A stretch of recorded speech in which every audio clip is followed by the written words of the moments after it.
Okay, we have more completing the pattern. I wonder how many stages there are actually in Clu Clu Land. Like, I'm just looking at some of these designs. We have, like, designs of people. We have a design of a tree right here. There's glasses. Just a lot of different types of designs. And you have to think that they actually had to have come up with a lot of them for the actual finished game. So it makes you wonder, like, how many stages is Clu Clu Land actually gonna be? I don't know. It's like, this is not really a game I'm like super interested in actually playing, just because of the nature and the controls of the game. But I would be interested in watching like a Clu Clu Land speedrunner or an expert try to actually get through the game. Okay. Here we are, we're in Ice Climber. This is the game that gave me the most grief, and it probably continued to give me the most grief when I was going back through the challenges. Like, I'm gonna be very frank about this, and I'm gonna be kind of blunt. I might use some language that some of the kiddies don't exactly like, but the controls of Ice Climber are ass. That's something you'll probably never hear me say ever, but like, the controls for Ice Climber are absolute ass. Like, they're really, really bad. Like, I don't know how the controls got this bad. Like, I could see them maybe being like a little like Mario Bros, like the arcade Mario Bros, but somehow they're like even worse. Like, your momentum when you're jumping gets killed so easily. And like, you could say it's because of the ice, but like, I don't think it is because of the ice. I think it's just because the developers of this game just really, really made bad controls. Like, seriously. You'll see so many times, and not just me, like in this playthrough, but just when people play this game, you'll see them jump. It looks like they made the jump, but then they just like somehow miss it. Like, they get short of the actual jump, and it's so freaking frustrating. Like, there were so many times where I just wanted to throw my controller or break something because I was getting so freaking frustrated. I don't know how they got away with this, and I don't know how that, like, because there are people who love Ice Climber out there. Masahiro Sakurai loved Ice Climber. He wanted to have the freaking characters in Smash Bros. Which, no offense to the Ice Climbers in Smash Bros, they're a fun combo. I like playing as the Ice Climbers sometimes. They're not my best character by any means, but they're fun to play as, you know, every now and then. But like, if I would have played this game before I played Super Smash Bros. Melee, I probably would have been mad that they're actually in frickin' Smash Bros. Because it's like, why would they pick this really badly controlled game? Like, it's just so bad. And again, I bring up the ice physics. Honestly, when you're playing the normal game, it doesn't even feel like there are ice physics. It just feels like it's that awkwardly to control. It's really, really bad, and it really, really frustrates me. I am so passionate about my hatred for this game right now. Okay, that was actually done on purpose right there, because I missed the platform. This was a stage where you really had to be perfect. Like, you had to be, like, on the dot time-wise.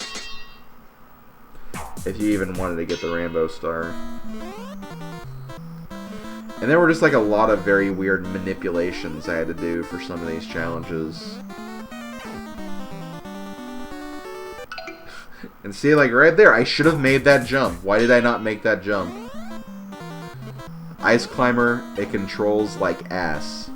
That's the third time I've said that, but like, it's so true. And like, I was talking to other people, like, I actually had a call with Puddle Plains while I was doing these challenges. Shoutouts to Puddle Plains, by the way. Good group of people. They can be silly sometimes, but you know, I enjoy their company. But yeah, they were saying the same thing. This game just controls really, really badly, and it's like, why? How? How does it control that badly? Like, I don't think ice is an excuse. I don't think the fact it's on NES is an excuse, because there are so many other games that control way better than this. It's like, it's just really, really bad. and I don't freaking get it. I also don't get what I'm doing right here. I think I'm just trying to get to the end, because I don't have to get... Yeah, okay. For a minute I was like, wait, why am I not grabbing the fruit? Oh, I don't have to. That makes sense. Okay, we grab the condor, and that should be a perfect... Yeah, it's a perfect. To be fair, I mean, all of these are perfect, so they're like... I don't know, I'm just really paranoid that I maybe left in some footage I didn't need to leave in. Because again, I'm like staring at a Sony Vegas video file that has like... It's gotta be like over 200 cut clips or something. Maybe not that many, but there's a lot of clips. There's a lot of splices. Didn't do any fade outs or anything. There's like a lot of clips on this timeline, so you know, I wouldn't be surprised if I forgot something. You probably have seen like a few misses here and there. I did cut out a few misses, but only if they like made like that particular stage very, very long. Like I know there's a golf stage in one of the remix stages or the bonus set where I cut out a few misses just because it's like every miss was about like 30 seconds or so, and it's like, you know what, I don't want to keep that in. That's just gonna like overload the video at that point. But we're done. We're done with Ice Climber. Thank God. We can now get to Wrecking Crew, which Wrecking Crew's awesome. This is honestly a game I would like to try a little more of. I think, wasn't Wrecking Crew on the 3DS Ambassador program? I think I have it on there. And if so, maybe I should like try it out. Maybe play it like a few rounds of Wrecking Crew. If it is on there. I think it is. I want to say it is. It seems like a game that would be on there, but I don't know. It may not be on there. I think they tried to go for more like Smash character games. Although not really for NES, because they had NES Open Tournament Golf on there, and that's not, well, Mario, but like, I don't know. It's probably on there. If not, I want to find a way to get this game, because I had a lot of fun with this. This was like seriously like such a great game to get after Ice Climber, because it controls better. It's more interesting. You get to destroy stuff. Honestly, destroying stuff, it may seem like a very weird thing to say, but like sometimes just destroying something can be a good stress reliever. That's why I love the Dynasty Warriors series so much, because it's mindless hack and slashing, where you don't really need to focus on anything, because all you have to do is just like keep pressing the same button and destroy all the enemies. That's what I love about Dynasty Warriors, because you can do that in that game. And it's a good stress relieving game, and that's why I enjoy it so much. I feel like Wrecking Crew could be that game, because you're literally destroying and mashing everything out of existence. You could say Wrecking Crew is the original hack and slash game. It's not, but you know, you get what I'm going for, I guess. So yeah, this set was pretty easy. We're actually almost done with the individual games, but we still have all the remixes to get through. So we're making progress. Some of the Zelda games are also pretty long too, so that'll probably take a few minutes or so. I also had to mute my Skype. You guys couldn't hear it probably, but like it was constantly beeping in my ears, so I was like, okay, this needs to stop. This needs to stop because I'm done with it. I'm done with hearing that beeping. But Slim, why have you not moved on to Discord yet? Because all of my friends are on Skype, and most of my friends still use Skype.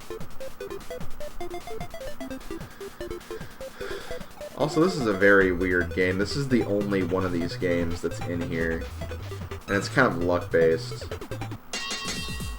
Like, is there a way to follow that coin? It doesn't seem like it, because it seemed like whenever I actually tried to go for it, when it was, like, stopping on little roulette, it wasn't in that locker. It was, like, on the other side, so I don't know if there is a way to actually tell where that coin is or not. But if there is, let me know. I'm curious now.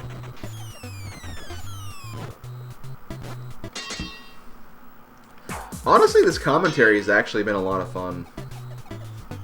I was getting kind of worried at first. It's like, what can I actually talk about for like an hour and 45 minutes? But honestly, it's been cool just kind of chilling like this. It's been kind of cool. It's been interesting. I've had a lot of stuff to say. I've been ranting pretty much non-stop about different things. And still just kind of talking about how cool this game is.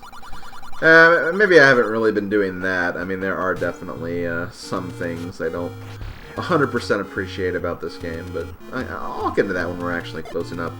Also, this challenge right here, thanks to OdenSpec33 for actually suggesting this. He actually suggested going to the money-making game down here, and sure enough, it works. It took a few tries before I actually got it right, because it's still random. But still, like, yeah, that's technically the fastest way to get 5 rupees. So that really, really worked. There's another funny manipulation I'll do later in one of the future challenges for Zelda. I believe it's the heart restoration one, where you do something kind of similar, I guess. But yeah, Zelda. This just always reminds me I need to actually get around to playing Second Quest. I would like to do that, because I actually did have a lot of fun actually going through Zelda 1. Not just for my first time, but also for the Let's Play as well. Like I said in that Let's Play, this was a game that like I've heard and I've seen so many times before, but never had any actual gameplay experience. So when I finally actually got to play the game and beat the game for myself, it was honestly a pretty big moment for me. I wouldn't say it really like made this game like one of my favorites or anything, but still, like this is a game I'm actually proud about beating. Like, and that's kind of cool.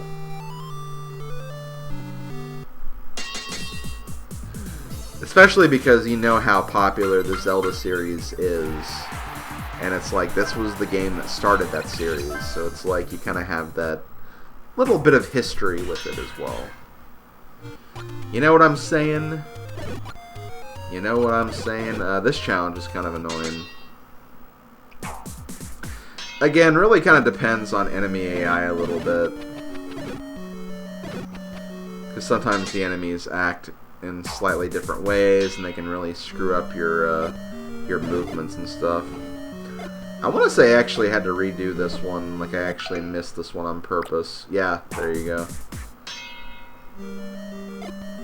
This one can be really hard, especially because you're using bombs.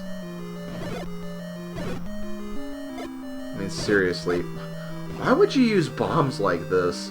Heck, I had a problem in my playthrough where it's like, I lost all my bombs and I couldn't freaking beat the Dodongos in one of the dungeons because I had no bombs. And like here, you're just like wasting all the bombs, just killing these dumb keys, which you can kill so easily with the sword. I get it, it's a challenge, but still, like, when you're actually playing the game, you never want to waste that many bombs. Definitely not. Also, I remember this one. I think I failed this one because I entered the last room and I didn't pick up the rupee until like it was too late, and that's what made me miss the challenge. That or I fumbled with the location of one of the entrances. I don't know. One of those two things. I didn't get a rainbow on this one for a stupid reason. Because there's literally no threat here. This is a pretty easy mission. Whatever, we got it. We can move on. We can move on to the next stage. As we progress through the land of Hyrule. And save the lovely Princess Zelda from the evil Ganondorf. Also, this is another weird one. You have to kind of use a specific way to kill the Dodongo. If you just use 2 bombs really quickly, it's actually not that fast. Like, if you have to have him swallow 2 bombs, it won't work. So you have to, like, lay a bomb on top of him as he's exploding, and then he'll create a frame that you can use to actually hit him with your sword. It's weird. I'm not a speedrunner. I can't explain it. I'm sure they could explain it way better than I could. But yeah, that's essentially what you have to do for that one. You have to kind of manipulate it so you can destroy that Dodongo faster. Which is harder to do than you think it would be.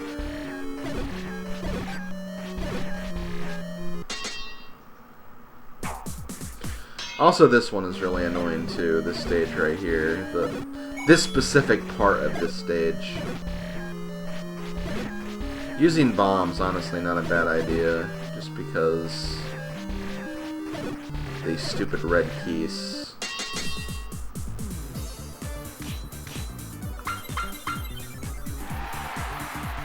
Alright. So, I believe the next challenge is the one I was talking about. Had a lot of trouble with this one before I realized that these guys have typical enemy spawns. So at some point, they could drop a fairy. And that's pretty much all I have to do for that one, just find the fairy. And I think the fairies have like a good chance of spawning on that screen. So if you just go up from the beginning, you should be able to get that no problem. But yeah, I found that funny how that was how I got the rainbow star. Not by actually doing it fast, but by manipulating the enemy spawns to get a fairy, which is, again, kind of funny. From what I understand from The Legend of Zelda Link to the Past, and again, this game could probably work different from that anyway. But basically, enemies have like different prize packs, where essentially after a time, if you memorize or know the enemy prize packs, you can almost predict what they're going to drop at a certain point. And there's like some enemies that are in the same prize pack, where there's like an enemy, for example, and again I'm using Link to the Past here because this is where I know the knowledge from, where if you destroy like the turtle enemies, or not the turtle enemies, but the little green helmeted guys in the Palace of Darkness, if you defeat them, you can actually manipulate it so one of the pokey enemies in Turtle Rock can drop a fairy later on. And you do that by just manipulating the prize pool, because you know that they have a possibility of dropping a fairy. So if you kill one specific green helmet guy, later on, the other enemy will advance further down in the prize pool, which could give you a fairy, basically. That might be how it works. That's what I assume is how it works, but I haven't looked too deep into it. I only run I only run Link to the Past randomizer. I don't run the actual game, and because of me running randomizer, everything is random anyway, so nothing is ever consistent in terms of what I run for Link to the Past. I may have botched the explanation up a little bit, but that's kind of how it works. Just based on what I've heard before, I kind of get it. I don't know exactly how it works, but, you know, I've heard the logic before and it does make sense, is basically it. So here we are in the last stage of Zelda, and less than 1 hour into this giant recording session, or this giant's mishmash of a bunch of different recording sessions that ended up being 11 hours. In less than 1 hour, we're done with all the individual games, so literally we just have like all the bonus games and all the remixes and stuff left. Which those will take quite a bit of time to get through. Especially when you think about the frickin' Super Mario Bros. Mushroom Gauntlet. I don't know how to feel about that challenge. I thought it was unique, but like... I hate when you have a small margin of error. Even though you have 6 lives in that game, it's still 44 stages. 44 stages that you're trying to do, like, as close to optimal or as perfect as you can do them. Also, screw this challenge right here. Like, I swear, those stupid, like, fireballs, the ones that stun, like, you from using your sword after a while, like, that's so freaking annoying. Really, really hate that. Also, hi Ganon. This is where basically, like, this part right here can make or break your run. You can find Ganondorf really, really quickly like that, but sometimes you won't. You have to get incredibly lucky, but if you get an incredibly lucky fight like that, Rainbow Star should be pretty easy, as far as I'm concerned. But that can be difficult. So yeah, there we go. Legend of Zelda is completed, so now we're going to move on back to the remix lists. So hooray for that. Hey look, it's the very first challenge we did in the actual playthrough. This time we're actually going to perfect it. It's actually a shame because I remember, like, I had a lot of problems with that very first recording session of NES Remix, where I had to redo the first, like, session, like, many times. I never had that problem again. It was literally just that first session that gave me a lot of trouble. And, like, there were some times where I perfected this game. There were other times where I didn't. I guess this was one of the times where I didn't, which is kind of a shame, but what are you going to do? And here's what I think might be the only Donkey Kong stage, well, not counting Junior and Donkey Kong 3, but the only, like, classic... No, there's another one. I thought of another one I have to do. But yeah, like, not a lot of Donkey Kong. This is probably the easiest set. Like, the Donkey Kong games are probably, like, the easiest ones to do. Just because they're very simple. They're very basic. You jump over barrels. You try to stop an evil monkey for swiping your girl. It's really that simple, honestly. Also, I don't know how I did this one this perfectly. Like, seriously, like, I must have drank some very, very magical water that day, and I just, somehow managed to do that stage perfectly. I don't know what it was, but I got it done. I want to say this is like the last DK Jr. stage. I say that, but I'm probably forgetting something. And there probably is like another like remix level or something that has like a bunch of different games. If so, there is probably a DK Jr. stage in there, but of the ones coming to my mind, this is like the last one I can think of.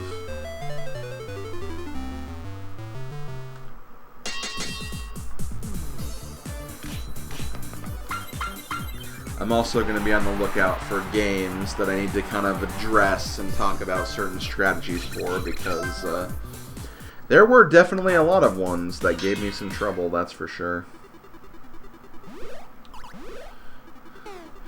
I feel like I did this one pretty quickly. Maybe not super quickly. But still, like, I got rid of them all pretty quickly, and I was good enough for Rainbow, so no complaints for me. There's one stage just did really, really fast with Mario Bros. Maybe we already saw it, but yeah, we still have a few other ones. We'll probably see them later, maybe. I don't know. And here we are, back with Excite Bike, but guess what? It's stage 1, so we know this track. You should be familiar with it. It's the same track, just with less of the screen you have to see.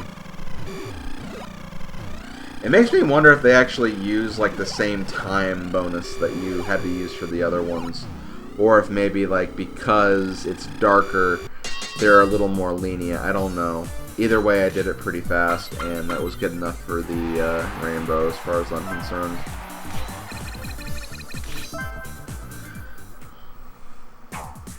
Okay, next up, ooh, balloon fight.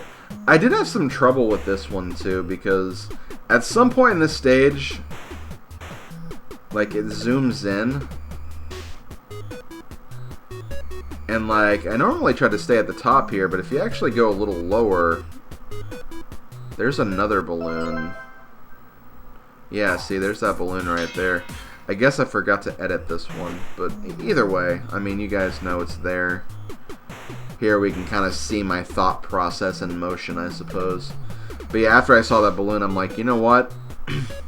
I'm not gonna miss that balloon this time. So let's stay down here, and there we go. We got it. Yeah, I just assumed you had to stay to the top on that one, but no, there was another balloon. I just didn't realize because the screen was all zoomed in. Okay, this is one I think I did pretty quickly. Things just kind of worked out here, though. I was like, okay, well, if I keep the enemies at the top, they can't get to Luigi, and that's like not even a threat at all, so that's pretty much what you have to do.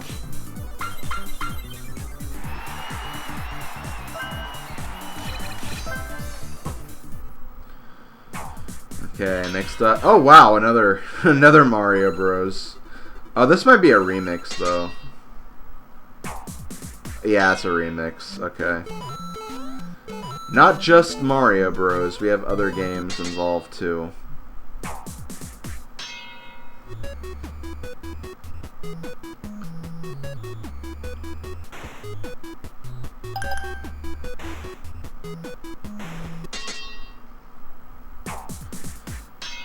Oh boy. Defeating Cheep Cheeps.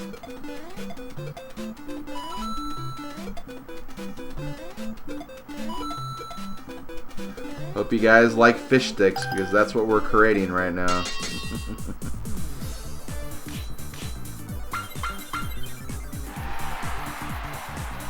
Mario is now the CEO of Long John Silver's. Defeat all enemies. This might be the one that I did really fast. Oh yeah, definitely. That just worked out perfectly, because I'm like, okay, if I hit the POW block here, I can hit that guy, and then I'll make everyone just motionless, so I can just take advantage of that. So yeah, that one was pretty quick. There's also that upside down one we'll have later, which I'm not looking forward to. That's kind of one of those things where it's like, why would they do that? Why would they do that to a innocent gamer like myself? Seriously. What did I do to them? Okay, here's the Donkey Kong stage I was talking about. This one really is kind of annoying. I feel like I got like a really, really bad luck, and like, not only did I have bad luck, but it's also very strict with the time you need. So like this part right here is really, really like, you have to get there like down to the nose. This is probably one of those where it's like, if you want to get the Rainbow Star, you pretty much have to match the record, because you're probably not going to beat it.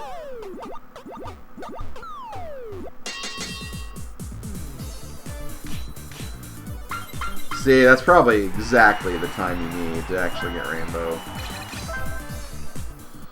So yeah, persistence pays off, I guess. Oh my god, this one. Okay, this is like a really bad one. Like, I think of all the Mario Bros. Challenges, this is probably my least favorite one. Just because, like, I'm convinced there has to be a pattern to this. But at the same time, whenever I keep track of the pattern, it never seems to pay off. Like, I write down, okay, the real one's on the left, the real one's on the right, the third one's on the right. But whenever I do that, it's like, at some point during the sequence, it's not there. So like, it feels random. And it just makes that one really, really annoying. So I just kind of did that one until I got lucky, basically. Which again, I hate saying that for a strategy, but that's kind of what it is. If the enemies are going to be random, like, it's going to be random whether or not you get the Rainbow Star rank, because you're just going to be prepared for it or not. And most of the time, because it's random, you're not going to be prepared for it. That's just my thinking there.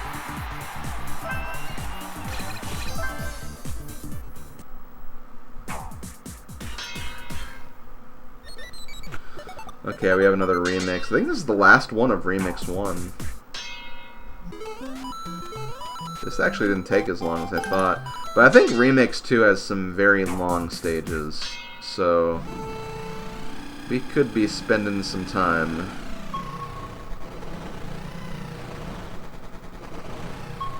Also here I kind of screwed up. I thought you could just hit the same opponent over and over again. Yeah, you can't actually do that. You have to actually knock over different opponents. Which makes sense. That would be very cheap if you could just knock over the same one over and over again, but I feel like it worked in some of the other challenges, so I don't know. I have no idea.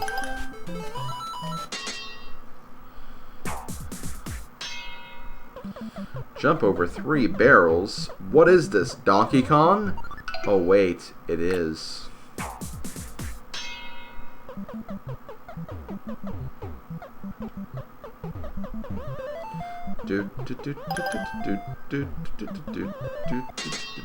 What if they made? What if they like remade arcade games like that to like kind of like more modernized and make it more modernized, make it like 3D and stuff, but still kept it like an arcade game, where it's not like some full-fledged adventure, where it's like still just like basically beat Donkey Kong in each of these levels and then see how high of a score you can get. That'd be kind of interesting. Because you really don't see games like that, because again, we've evolved as gamers so much where simple concepts have to be kind of used for like a bigger picture in mind, I guess. Like, it's one thing to just create the gameplay, but you also need to create like the story alongside the gameplay, which isn't necessarily a bad thing. I love a good video game story, a good video game plot, but you know, games like this, I feel like they have kind of been lost over the years in just the video game obscurity, because games have developed so much since then. So you kind of like, you just kind of wonder like what happened to these old arcade games. People are still playing them. People will go back and just like check out games for the heck of it, but like still, like they've never actually made like an arcade game. If anything, I guess you could say NES Remix is kind of an arcade game to an extent, because you're actually playing through all these stages trying to get a good time or a good score. So I guess that is one way you could look at it, I suppose, is that NES Remix and games like these are kind of taking over what used to be the old arcade games. Also, I really love that kill right there. I got really lucky with my landing right there. It was pretty sweet, not gonna lie. Not gonna lie, guys. Not gonna lie.